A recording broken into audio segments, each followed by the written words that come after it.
you're going to listen to a conversation I had with our director of music, Richard Saxel. Now, when I set this in motion in terms of the high performance kind of conversations, workshops, whatever these are, obviously I had it in my mind that it was going to be very sport dominated. But I've known Mr. Saxel now for just over 10 years, and we have on a number of occasions discussed the correlation or the link between music and sport. And it got to a stage actually last year where I spoke to some of the music scholars in a lunch break and talked through the controlling of anxiety and how that impacted. So I kind of asked Mr. Saxel to return the favour. Now, Mr. Saxel, or Richard Saxel, is a high performance concert pianist. He's won the Steinway Artist status in 2013. He was elected the Associate of the Royal Academy of Music Honours List in 2016. So he is right up there in terms of high performance. What fascinated me is the dedication that kind of went or goes into high performance. He spoke at the end and he asked me what I'd learned, because I kind of explained that as much as I hope these are useful for the pupils, the parents, the coaches, the wider community. And I said to him, well, actually, there were 2 or 3 things. I learned about his idea of long lens, the way that he controlled his arousal and anxiety building up to a concert. I also really liked the fact that at the age of 22, 23, he stood on the steps and said, this is it. I'm dedicating myself for 2 years here. And it's that dedication. And I love that work ethic, that idea that if you're going to do it to the very best of your capabilities. Okay, so the first question, what does high performance mean to you? I think, for me, there are 3 or 4 elements to it that are intrinsically linked, and each of them are probably worth talking about in turn. But there are 3 or 4 different parts to it. As a musician, I think they're all important, and I think it translates across into other areas, regardless of what sort of high performance in sport or other areas of life as well. But certainly for me as a musician, the most important probably is control, to develop a sense and the highest possible sense of control in what you're doing. Certainly that includes physical control over what you're trying to do and your sort of command of your instrument, if you like. And I think you then couple that to decision making under extreme time pressure.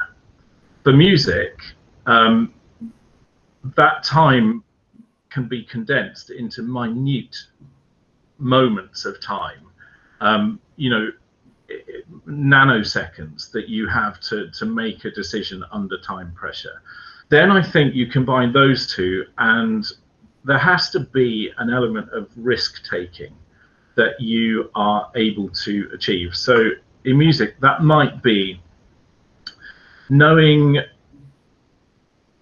how fast, what the absolute limit of something that you want to play, knowing how fast you can execute it accurately, and are you prepared to take the risk in performance of doing it right on the cusp of what you're capable of in order to create a sense of excitement in your performance? Or it might be something as simple as, do you know how quietly you can play one final note at the end of the piece, and can you take a risk to whisper it as quietly as you've ever done? Do you know the control that you've got over your instrument to that extent that you can create something that's just magical by taking a risk and being able to do it under pressure, and being brave enough to do that in front of an audience or in front of a microphone if you're recording, that sort of thing. And then finally, I think, and possibly this is the most important, I think there needs to be at the highest level an element of spontaneity about what you do. People get very bored very quickly listening to musicians who are technically perfect but have very little to say on stage. And I think if you can bring an element of spontaneity, so you develop your control, you know where your risk sort of parameters are. You're able to take these decisions under pressure, but you don't try and deliver this sort of perfect product. You accept the fact that you're under pressure in front of an audience or a microphone in the recording studio, and you just go with what happens. And sometimes it will be fantastic, sometimes it won't be quite so good, but you are brave enough and take joy in the sort of spontaneous creative process. And I think if you can achieve a combination of all of those four things to a greater or lesser extent, for me, that's what performance at the highest level is. So those four aspects is why I wanted to do this conversation, really, because there's such a link between the two, because all four of those components, you would absolutely say, well, that does make up a huge amount of what a high performing sports person would be like. The aspect I've always found interesting, and maybe my naivety, I've seen music, or I see a concert pianist as performing a closed skill. That let's say there's a piece of music that they are playing, that there is a perfect way of playing that. But it seems to me that actually what the music is on paper and what you can perform isn't a closed skill. It sounds like actually it starts to become much more of an open skill and much more way you interpret the music. Well, I think for a start, it depends on what kind of music we're talking about. So let's restrict this to classical music for the time being, which is obviously where my expertise would be. I think it would be a very different answer if we're talking about jazz, for example, which is much more spontaneously created.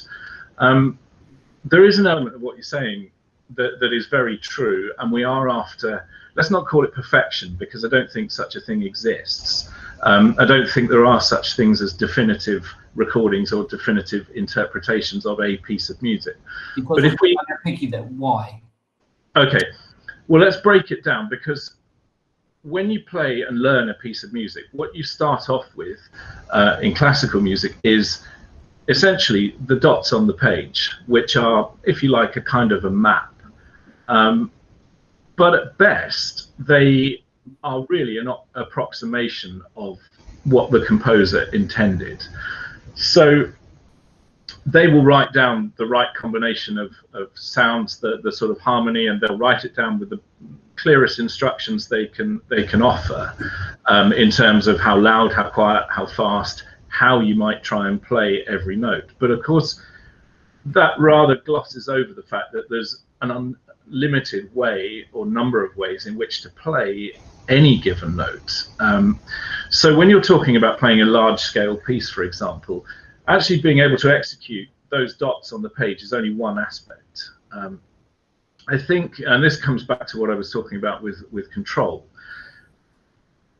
When you play music at the highest level, I think for me, certainly, it's a combination of three different factors. There's the control of the physical realization of that piece of music. So can you turn some dots on a page that to most people are a pretty abstract sort of form of writing stuff down, but to trained musicians are like reading words, another language almost.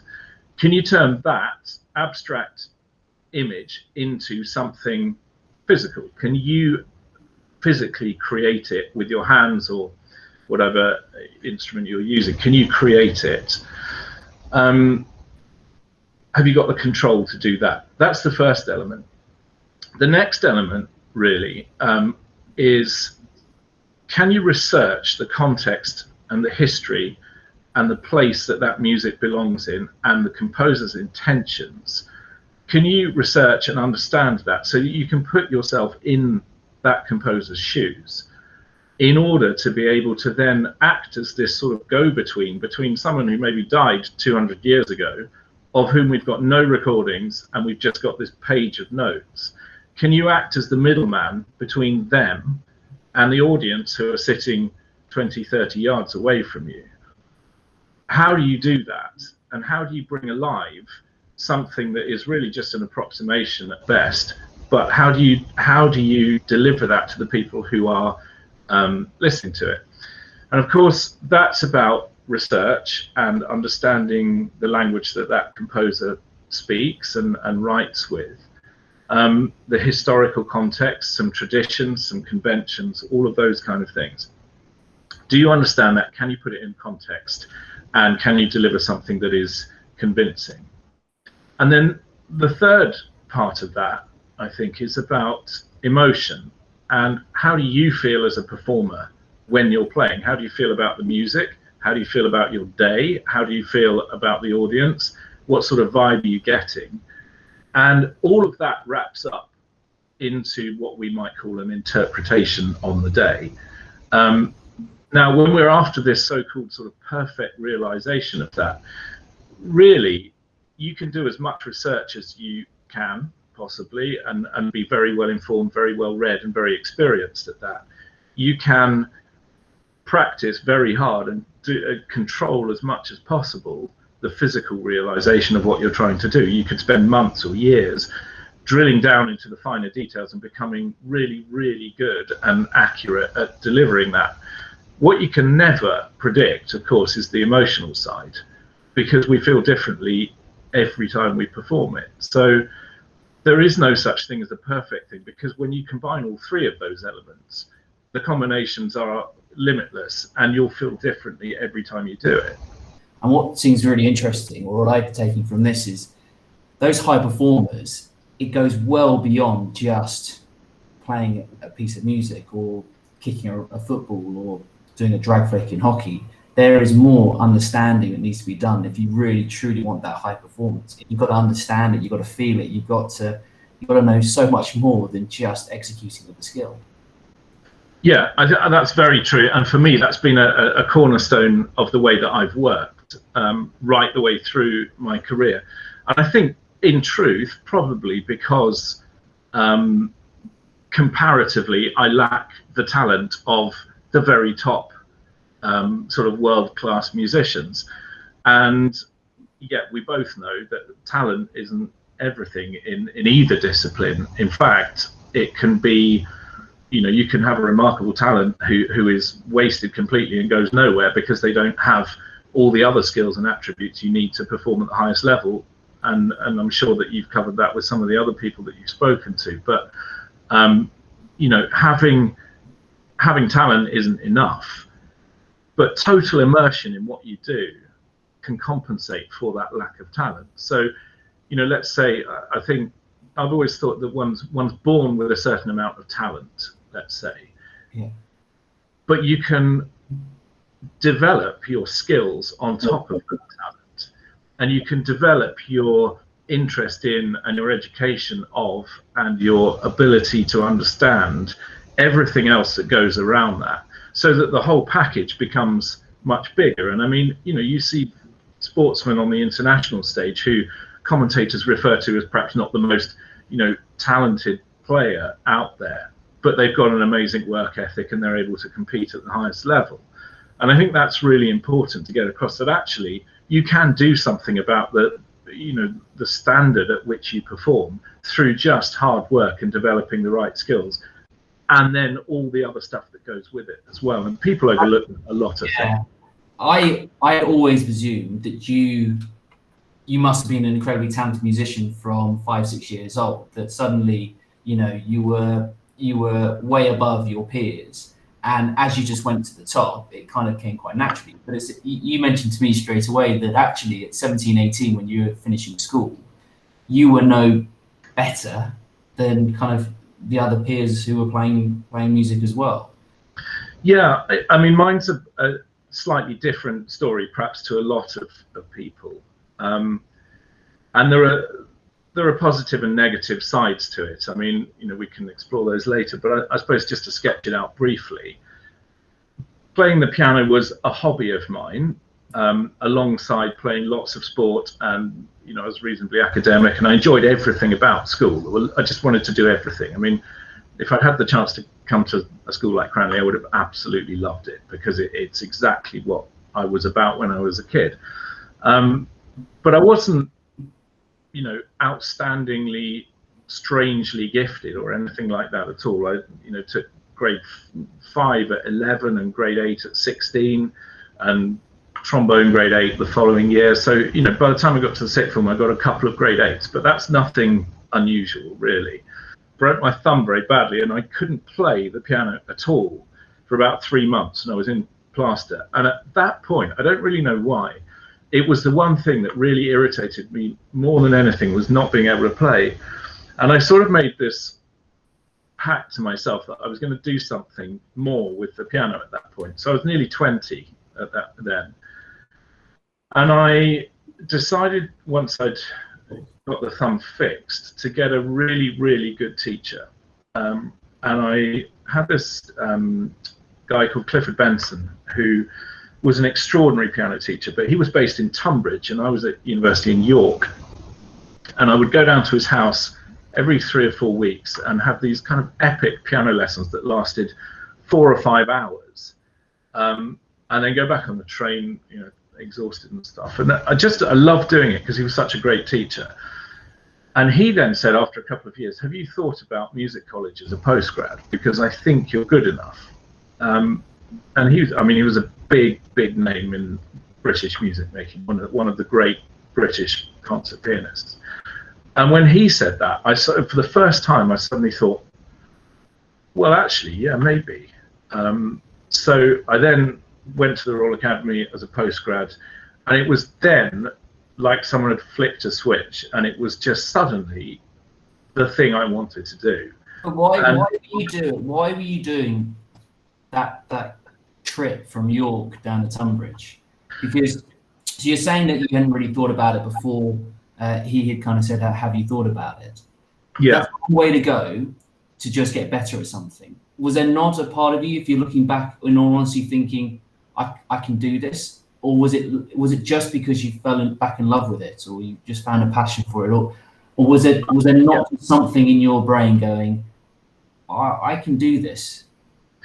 I think I can't really explain what it was that made me go to him in the first place, other than the fact that I knew of his reputation, and I'd come across him once before when I was a little bit younger. And at that stage, it was just something that I really loved doing. I mean, I'd always loved doing it, you know, from the age of 7. That's probably the key point. So, you know, I've now been playing the piano for 40 years, and I've always loved doing it. There's never been a point really where that hasn't been the case. What he did, I think, was harness that and inspire something much bigger, where he sparked the intellectual side, tapping into the history and the context and everything else, and then challenged me to be able to deliver it physically, you know, that we were talking about before. He had that gift of being able to switch that on in his students. And it was just like something basically being ignited, and I knew then that's what I wanted to do. And of course, going to music college, conservatoire as a postgrad, and I was lucky again because I went as an accompanist, not as a solo musician. So I did the accompanist course, where as a pianist they take a few every year, not many, and you basically are there to sort of learn your trade, but learn it by doing, and you work with dozens and dozens and dozens of other musicians, so students and staff, and you do a bit of teaching and all kinds of things, and as a result you get exposed to multiple viewpoints, all the great teachers, and you go to their lessons, you play for their classes, you do everything else. So as a training ground, it was second to none, because of the sheer, you know, influence that you're absorbing from everybody, peers and professors at the conservatoire. So it's an incredibly inspiring place.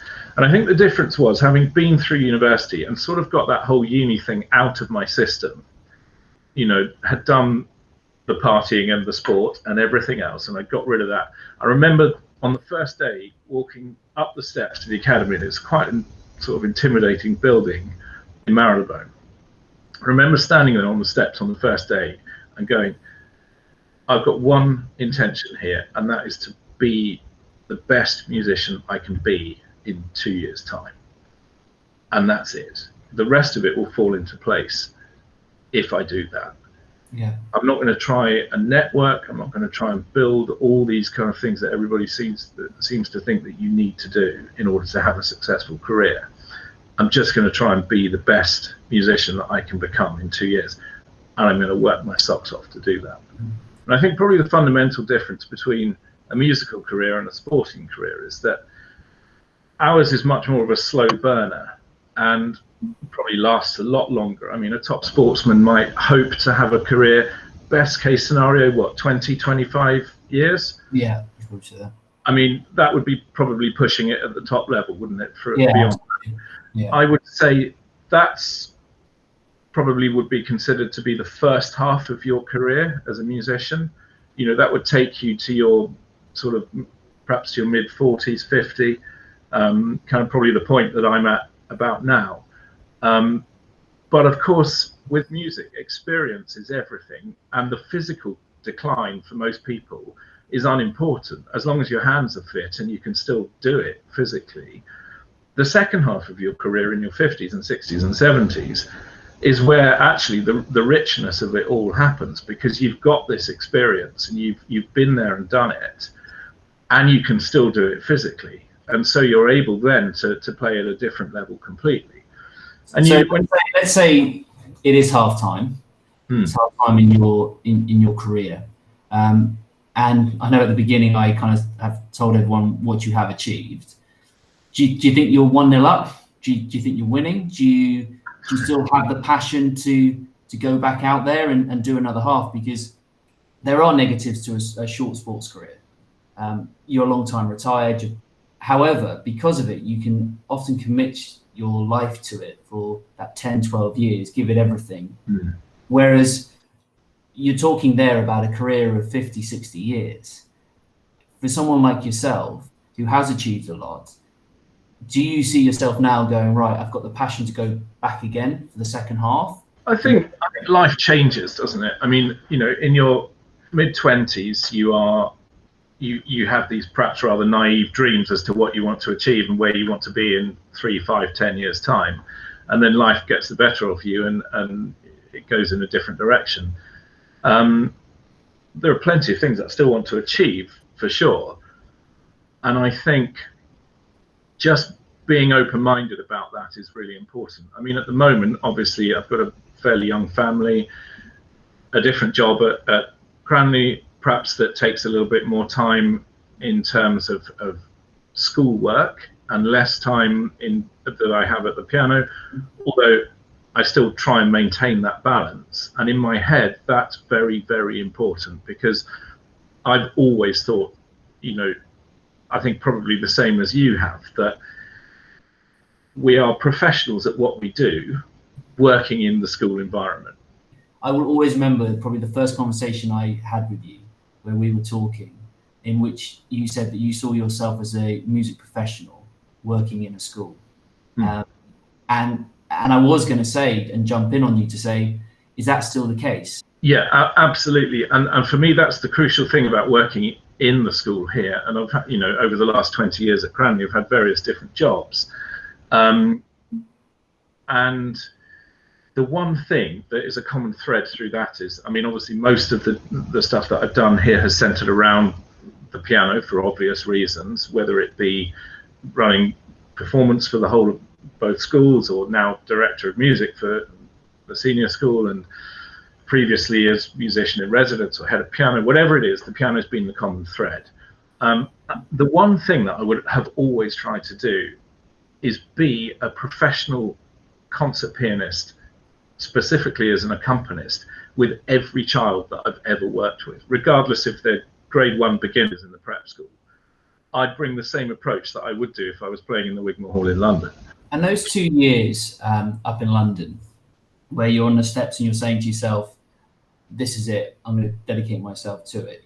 You touched upon it, that you were able to rub shoulders with some fantastic musicians. Were there certain traits that the high performers, and obviously that's where we're coming at it, were there certain things that you looked at them or learned from them and said, that is what makes them high performers? Yes, I mean, there's probably a slight distinction to be made between what you learn from professors and the teaching staff there, who are, in turn, they are extremely experienced musicians. And I always felt that I could learn something from any of them. they may not play the piano. One of the people that I learned the most from was a violin professor whose classes I played for, and I played for a lot of his students. He was in his late 70s, early 80s. He didn't play the piano at all, but just listening to how he dissected music and how he encouraged his students to rethink what they were doing, you just absorb all of that. And I always felt there was something you could learn from any of the teaching staff. And of course, doing that course, you were lucky enough to be able to immerse yourself in dozens of lessons every day. And then I think you learn from your peer groups. I mean, there were people around me who already had international careers at the age of 21, and were superstars in their own right. And they were sort of studying at the same time as you, and you'd look at them and just be thinking, there is no way that I'm in the same league as them at all. I can't do. Because of natural gift that they have, or work ethic, or is it just natural gift? Yeah, I think there are people out there for whom their natural facility and gift at their instrument is on another level altogether, and they would inhabit, a different realm of classical music, for example. So they'll be the top 6 in the world at what they do, and they'll have international recording contracts and be touring around the world all the time. But I think that comes at a price, and they make sacrifices. And I mean, I know that you've talked to some of the other people that you've talked about, the sacrifices that they make in order to have a sporting career at the highest level. For some of those top musicians, I actually think the sacrifices probably come a bit earlier. In order to get where they are, I think they have to sacrifice pretty much a normal childhood and adolescence, because they will essentially devote themselves to their instrument from such a young age that almost nothing else is possible. So almost going back to where we started, I am unusual in that I came to this late, and coming to it at 20 enabled me to have a very normal childhood, adolescence, and even into university education, which I think long term has probably equipped me for a more rounded career. Let's put it that way. I'm not saying a better one or a more successful one, but a more rounded career, as compared to some people who will be miles higher than where I could ever hope to aspire to in terms of the sort of international concert circuit. But I would question the price they paid for that. That must be incredibly hard now in the role that you have. But this will be an eternal struggle, I think, for coaches, whether it's a professional in terms of music, whether it's a music teacher, whether it's a sports coach, whether it's a parent. That kind of balancing act of how far do I push this child? What do I do if they have a real passion for something? How far do I support them? And I've obviously got not obviously, but I have a little boy. And people are already saying, oh, is he going to be good at rugby? Is he going to play sports and this and that? And I have been thinking about it in terms of what would I do? What would I do, knowing what I know in terms of the sacrifices that people really truly have to make? Would I want him to go down that journey? And it's a tricky one, because you do have to make sacrifices, but those moments where you have reached your goal, where you are suddenly standing there in a fantastic stadium or a concert hall where people are standing up and applauding you, that's very hard to find anywhere else in your life. But is a journey worth it? And I don't have the answer to it. But as someone who's come into it late, what would you be saying to the music teachers, the kind of the parents? I think it depends. What do I do? I think it depends with music largely on what kind of music they are interested in and are looking at potentially career-wise at the highest level. Classical music is a very slow-burning career. There's no money in it. There never really has been, other than for the chosen few who are right at that top echelon. And by that, I mean the top half a dozen probably. You know, there aren't many at all. But we live in a world at the moment where instant fame, particularly in the music business and contemporary music, pop music, is what everybody seems to aspire to. You know, you've got TV shows on almost all the time, X Factor and BGT and all those sort of things, where if you miss the bus, you've missed the bus. You're not going to get back on it, kind of thing. We've had it here at school with a young man who did well on one of those shows, and he came to me and asked for my advice as to what I would do, having been offered the chance to further his career. And without going into too many details, you know, there were attractive propositions on the table for him, but it meant leaving school before he'd finished the lower sixth. And actually knowing his talent and his work ethic and the fact that he'd got a reasonable backup plan, my advice to him was firstly not to necessarily go with everything I said as gospel truth, but was to take the opportunity while it was there, because he could always go back and educate himself in everything else later. But I doubted very much whether the opportunity that he got at the time would come along again. And that's what he did. And time will tell whether it was the right decision. For others, for whom perhaps classical music is the way that they want to go, I guess I would probably urge them to take it slowly. You know, you can have a stellar career that burns very brightly and very quickly, and you can win a lot of the competitions. You can create a profile when you're young. You could win the Young Musician of the Year and have a sort of public career to start with. But by the time you're 30, 35, 40, actually most people are on the same sort of playing field then. A few will have gone way beyond that and will be having international careers. But for the majority, a career where you're actually able to earn money doing what you love in whatever form, and it may not be the form that you think it will be at 18 or 21 or 25. By the time you get to your late 30s and 40s, if you're still doing it, you're actually doing rather well. And I think I would always urge people to have some life experience and take their time, unless it is pretty obvious that those opportunities are not going to come around again.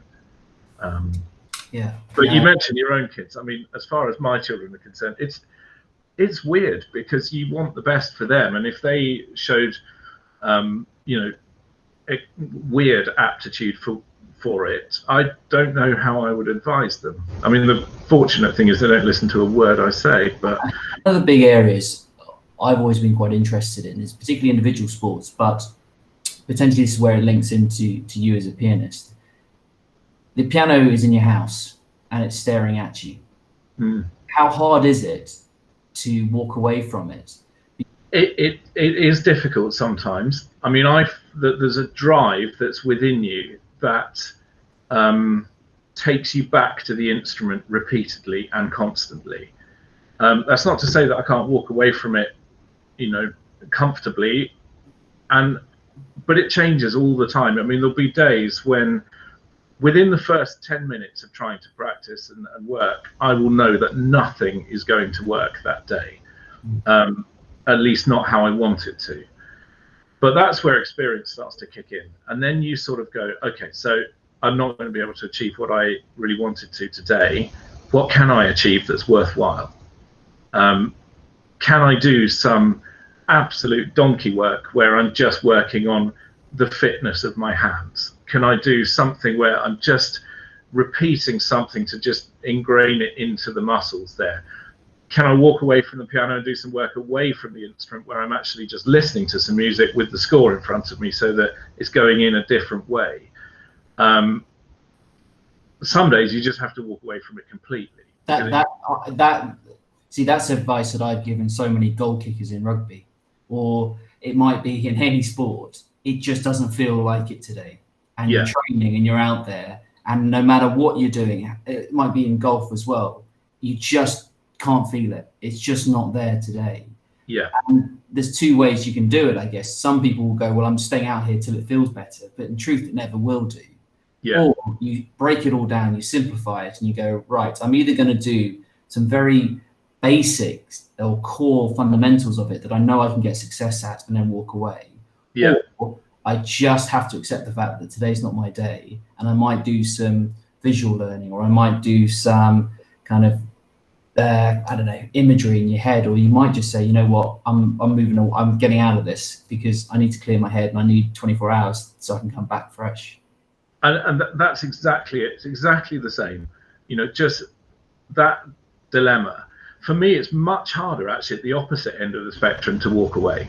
On the rare days when everything is working just how you want it to and it feels perfect, actually then stopping that feeling, you know, you could sit down and do 5, 6, 7, 8 hours at the instrument, but actually physically that's not that healthy perhaps to do that.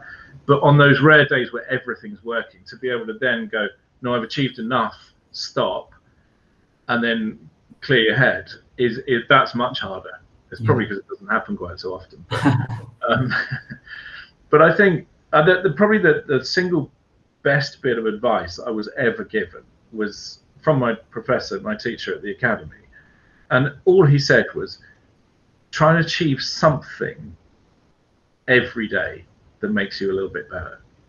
And that's it. You know, you've got to accept that it might not be, you might not make enormous strides. And I don't know what it's like with improving skills with sport at that level, but there will be periods I find where something just doesn't get better. It doesn't get better, and for days and even weeks, you're working on something and it just will not get better.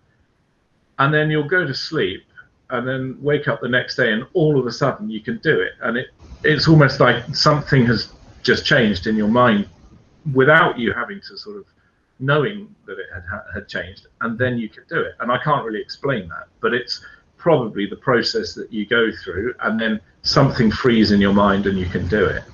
And then talk me through the actual performing. I've spoken quite candidly to people in the past about how I used to get incredibly nervous, how anxiety took over a lot of the time, fear of failure. That not that I ended up hating playing, but it got kind of consumed by, am I going to play well? I hope I play well. Hope we win. I hope I don't get dropped, and the whole thing started to spiral.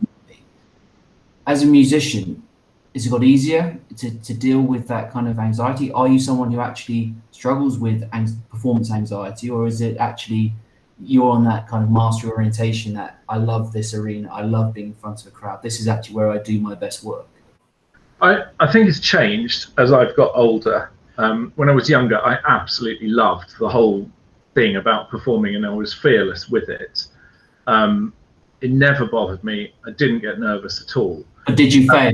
Did you fail when you were younger at all? Yeah, I mean, I've had some duff performances, and I can remember. I mean, they still are in my head. I can remember one particularly at probably 13, 14, being a bit cocky, playing in front of an audience, but playing a piece from memory, and I forgot it halfway through. So I started again. I got to the same place, forgot it again. So tail between legs, had to go off and go and find the music, which was backstage. Brought it back on stage. And then went backstage to go and find the music and realised I'd left it at home, and had to come back out and say, I can't do this because I haven't got the music. And that was a lesson. And actually, probably the scars of that still sit with me, because I very, very, very rarely play from memory now. Still, but it didn't impact your confidence or anything like that. Probably not at that stage, but I think things have changed slightly, because for me, the process of getting to the performance now is far more enjoyable than the actual performance. You know, I love the process of immersing myself in a new concert program or a new CD program for months on end. I love that process, and living with it repeatedly day to day, and doing the research, doing everything else that goes with it. I love that process, and I would never want to stop that. And that's actually sort of where I would draw some contentment if my performing days stopped. I've still got that for myself, and that provides great satisfaction. I like performing now, and I'm much easier going on myself about how it is. I went through a phase when I was younger, sort of 20s, 30s, where looking back, it feels very strange to do this now, but I'm sure you can relate to this. I used to record every concert that I did live. I'd bought myself a microphone and a stand and I'd stick it at the back of the hall, and I'd record it, and I'd obsess over how I'd played afterwards, and I'd be poring over this recording for the next couple of days as to how did it go, where did I go wrong, how could I get it better, and that sort of thing. But it became such a thing that I actually started to play to the microphone and not to the audience. And that sort of, the analysis and the recording of my performance was more important than actually how I felt on stage and how I thought the audience felt. So I stopped doing that. And now, in the best possible way, I actually care far less what the audience think. As long as I feel that I've prepared properly and I've gone out there and delivered something that I think is representative of what I am capable of and what I have worked on for the last few weeks or months or however long, as long as it's representative and it's a strong representation of what I've done. Yeah, that seems to be, again, a common theme between a lot of people at that high performance level, is they get a huge amount of their confidence based around how well they're prepared. If they know that they have dedicated themselves to it, then actually before a concert or during a concert or before a match, they're at peace, and they can actually distance themselves from the audience, the crowd, the negative thoughts, because they know they couldn't really have done a huge amount more, and because of it they can be very confident with themselves, and therefore their performance level, according to so many theories out there, the more confident you are, generally speaking, the higher level of performance you're going to get. Yeah, and that's very true. The other thing that, I mean, I do suffer from nerves. There's one aspect of nerves I wish didn't affect me quite so much, but I imagine most musicians feel the same. And I know with the sort of young musicians you work with, it's the one thing that really affects them. Physically, as a musician, you're dealing with very fine motor skills. You know, as compared to sport, where you come out, you're nervous, you're pumped up, you can fly into that first tackle a bit too hard and hurt yourself or whatever, or you can, run too fast and overshoot something, or you can swing your golf club too hard, that sort of thing, because you're nervous.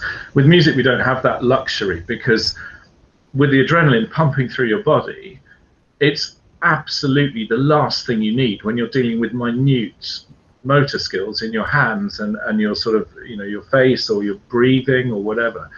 And it's really difficult to control that. That does still affect me, and I wish that it didn't. But there's nothing you can do. Do you have a plan? Yeah, you know it's going to happen, so you accept it. You get clever with how you program your concert. So you'll start with a piece that you know that you almost could do what I just described about diving into the first tackle really hard. If I can start a concert with some big, strong chords that actually don't require fine motor skills, then I might take that opportunity and just be clever with my programming. But that's exactly what we do in sports. It's like you think about the first thing you're going to do, catch the ball, or make sure you're up in line. You simplify everything down, and you're clever with it, and you go, right, you're not going to try the most miraculous thing first up. We all do it when we go out to bat in cricket. Yeah. The first shot you play, unless you have unbelievable self-efficacy, you're not doing a reverse sweep first ball.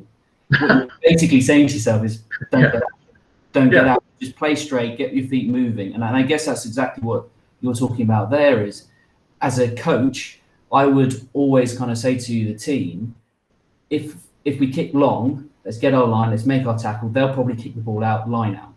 And then I'll be saying to the team, well, let's not get the hooker, who's probably got lots of adrenaline running, trying to throw to the back of the line out. Let's do the line out that's the most efficient and effective for us, the one that we get the most amount of success from. Let's do that first up.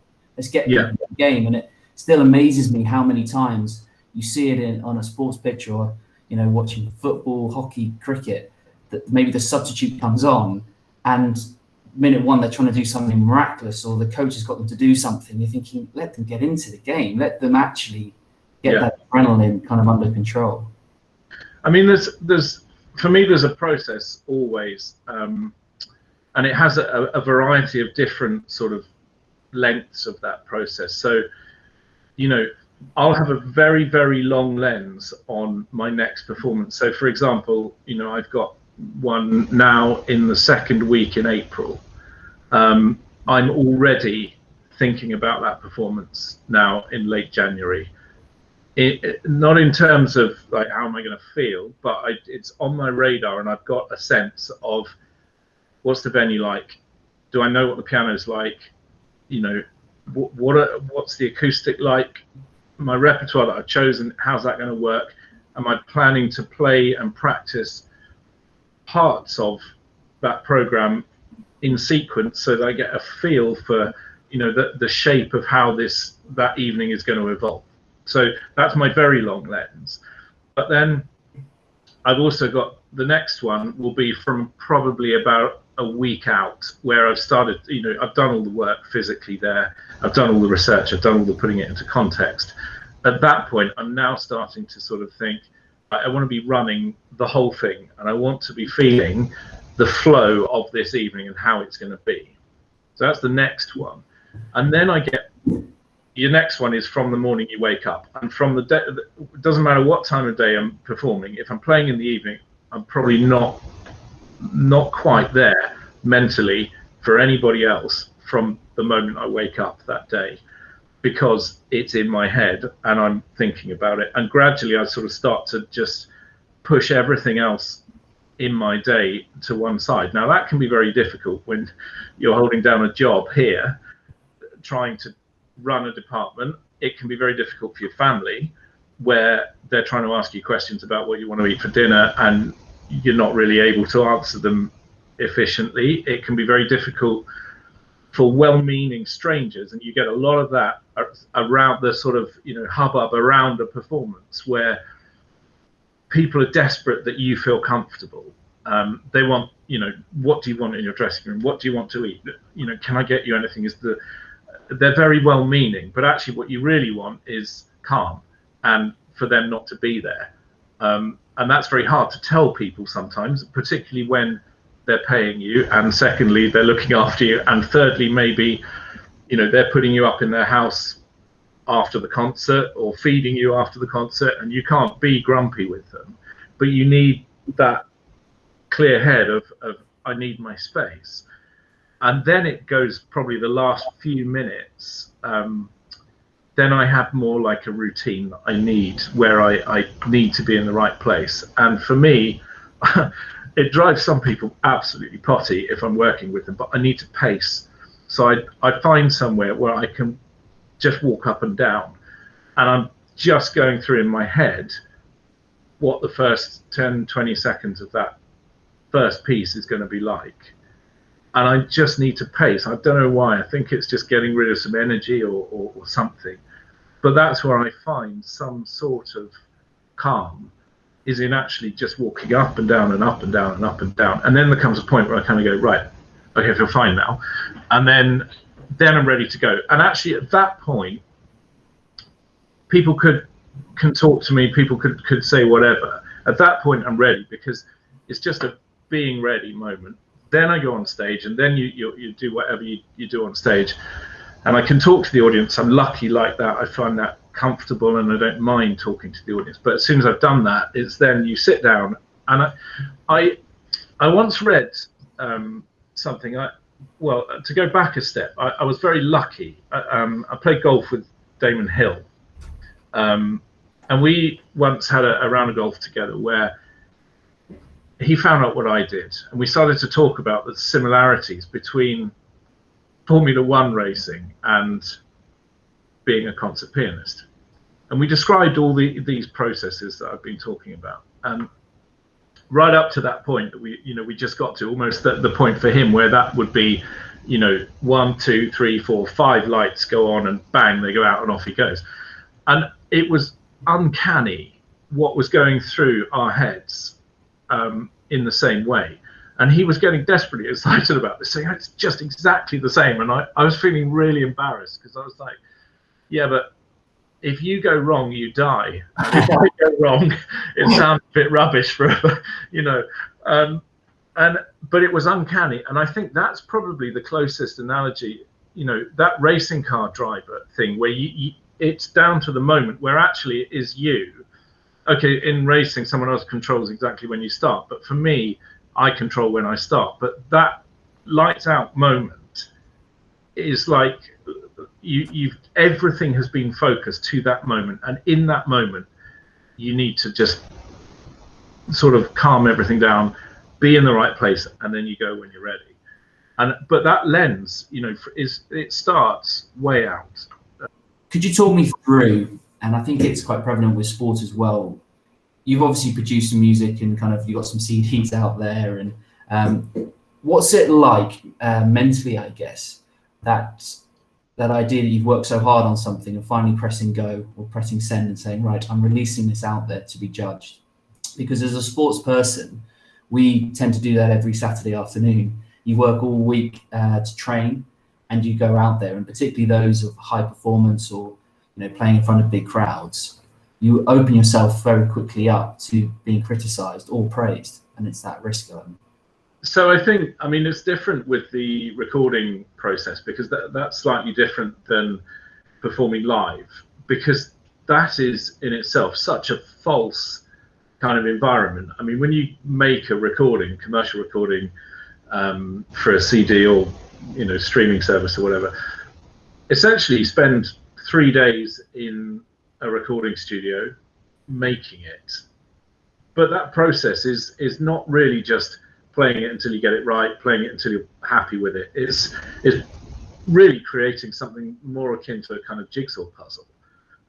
So you do a couple of big baseline takes that will form the sort of framework of what you're going to do, and then you'll patch in little bits that you want to improve, and you do multiple takes, and there'll be lots and lots of little, we call them patches, but lots of little patches that you've got an idea of what the finished product's going to be like, I guess, but you're really in the hands of your producer. And there's very few people who produce their own CDs, so you hand it over to the person who's sort of producing the record, and then you don't really hear anything for, you know, a month, and they suddenly send you this file that is essentially a sort of composite, like a jigsaw puzzle, of all the bits that you've done, but in the right places.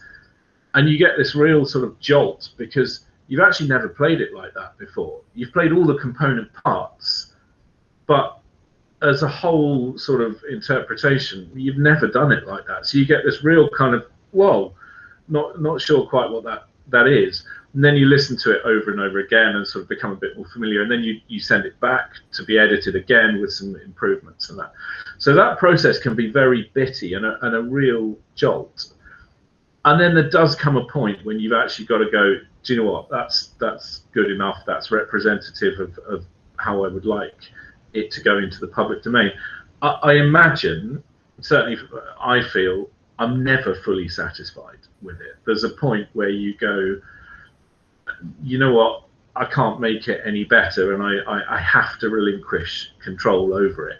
And then you hit send and it goes in the public domain. You must have then huge trust, I guess, like a coach-athlete relationship. You must have huge trust in that producer. I find that incredibly nerve-wracking to give over my work and my abilities to someone else to produce something.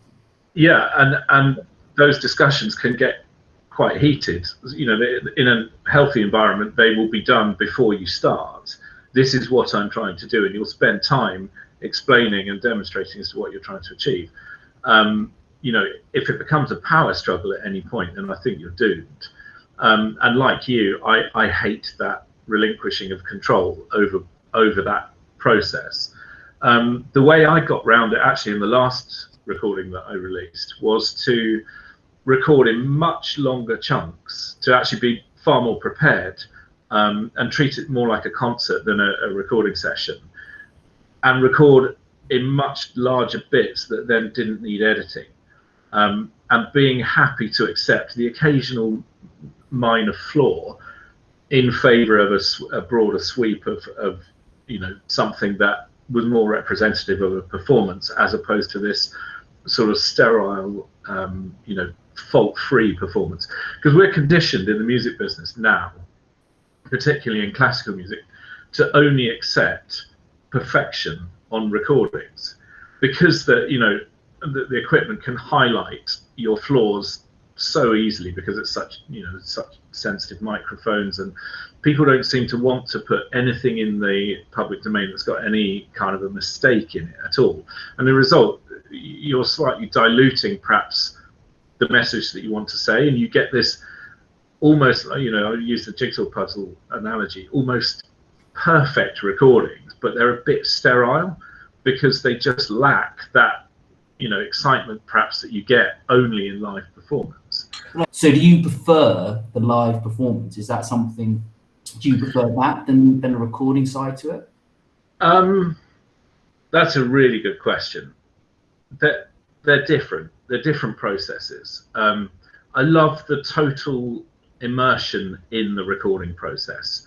That for me is, you go to a sort of depths, I think, with that, for the most part, perhaps that are deeper, and you immerse yourself in a more complete way than perhaps you might with preparing for a concert that you then perform and it's gone. Just because you have to be mindful that whatever you commit to the record is there in perpetuity. People are going to listen to that record for the next 10, 20 years. So if there's anything on it that isn't how you'd want it to be, you've got to consider that. I love that interaction with the audience, obviously, from live performance. That for me is what it's all about. But I also like the process of preparing it in a different way for recording. They're slightly different and complementary, of course. And interestingly, certainly again, to sort of refer back to the last recording that I did, a huge part of the preparation and the immersion in that was performing it live to audiences multiple times by way of preparation, because you learn so much from performing in front of an audience that you can't recreate just by practicing. And you perform something a dozen times. Each time you learn something new that then feeds into that recording process later down the line. And I mean, some people are, I suppose, happy to record repertoire that they learn specifically for a recording. I've always preferred to live with it for a very long time and then commit it to recordings much later on. You found that you're suddenly playing in front of a large crowd that actually had arousal, that kind of wow, look at me, I'm going to really go out there and express myself, and I'm going to have an approach behavior, I'm going to take some risks, I'm going to challenge myself. I think there's something that is quite intimidating about the size of a venue, and I imagine that translates across to sport as well. Definitely there's a point where, because of the way that the lighting is normally always sort of trained on the stage, there's a point where you can't actually tell how many people are in the hall. I tend to find that probably a bit more intimidating and a bit more worrying than an intimate small audience. I quite like the small audience because I feel like you can engage with them on a very personal level. But in some ways, it's not the audience that makes you sort of fear things. For me, the whole thing is about preparation, and we talked about that before, but I will be far more worried if my preparation is substandard than if there were either a very large or a very small intimate audience, I think. And what about luck? I think I was given some very good advice at an earlier point in my career when somebody said, never ever measure yourself by other people's success, because therein lies madness. If you start looking around and thinking, oh, I studied with them, or I was at university with them, and look at them, they're playing here, there, and everywhere, and they're earning all this money, and they're doing all these amazing concerts, and I know that they are no more talented than I am, and they work, less hard. If you start measuring yourself by other people's success, I think you're in a really tricky position there. Might be an impossible question to ask, but I guess with all the streaming services you have now, the ability, I guess, of artists to release what they want when they want, where does classical music go? Have you seen, I guess, with the next generation now, you kind of being director of music, Cranley, working with kind of anything from kind of 6-7-year-olds all the way through. Is classical music in a healthy position? Does it need to change? Where is it going to? Because again, if we relate it back to sport is continually changing. Boundaries are being pushed the whole time. Some sports are becoming more and more popular. Other sports are starting to really struggle. What about with classical music? Where do you see it going to, or what needs to change to keep it in good health? Well, I mean, you're talking about an art form that's got 800 years of history behind it. So I don't think it's in danger of dying out anytime soon. I think how we as performers deliver it and how your audiences as consumers receive it is going to be vitally important for the health of the industry. And I think now that we've got amazing technology, everything's instant, everything's very easily consumed, and you can sort of pick and choose what you want. I think there will be some fundamental changes. And I think that people will want to, they'll be a bit more choosy about what they want to listen to. But I think on the flip side of that, they will also be able to explore a much wider range of things more easily. So I think as musicians, we need to adapt and be very flexible. And I think the days where, you know, you produce 70-minute CDs and are doing 90-minute kind of classical concerts are probably numbered. I think people will start to produce much more or more shorter recordings that perhaps just show 2 or 3 different things, and maybe, you know, more kind of bite-sized stuff, but of high quality. And I think they'll start to use multimedia to do that. I think, you know, filming and recording is are beginning to go hand in hand far more. I'd love to see different venues being used and people sort of embracing classical music in a different way. But I think that professional musicians are going to have to be very, very flexible, and not least of all in the current situation. I mean, the music industry's basically stopped for a year.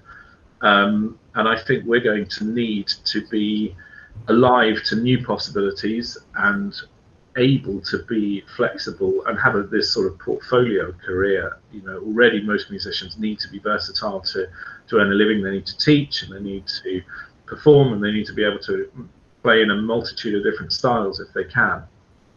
But I think that versatility is going to be key to everything. If I had a crystal ball and could say where the music industry was going to be in 20 years' time, I'd be, you know, pushing and pointing my own career in that direction now. But it's very hard. It's really hard, I think. And I kind of told a lie, because I actually, there's one part or one question that I've always been kind of very interested in terms of you with it being a concert pianist. I've always played in team sports. Do you, as a concert pianist, do you miss being part of like a bigger orchestra? Do you enjoy that side to it when you're part of like a bigger group? Or actually, do you enjoy that kind of concept of it's you, your piano, this is it, this is you, if you make a mistake? Yeah. I think, I mean, the piano is fundamentally both, you know, the joy and the curse of it is that it's a solitary instrument. You can do everything by yourself there, but also, you know, you don't get the opportunity to play in orchestras that much. I've been lucky because I have played in lots of ensembles and trained to work with other people. So I really enjoy that, and I would always want that to be part of what I do. But then, of course, you know, there are professional musicians who their whole life is playing in an orchestra. And I think the social side of that and the teamwork side of that is brilliant, and they love that. That's what they live for. And I think many musicians, whether they're orchestral musicians or choral singers, that sort of thing, that team sport mentality is there for them. I like that, but I also like having 100% control over what I do. And I think a balance of both is kind of healthy. I mean, I'm too much of a control freak to let go completely and let someone else be in charge.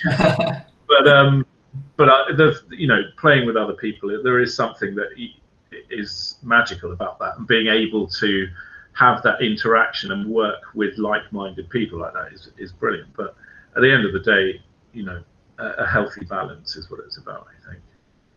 Perfect. Well, thank you, Mr. Saxel.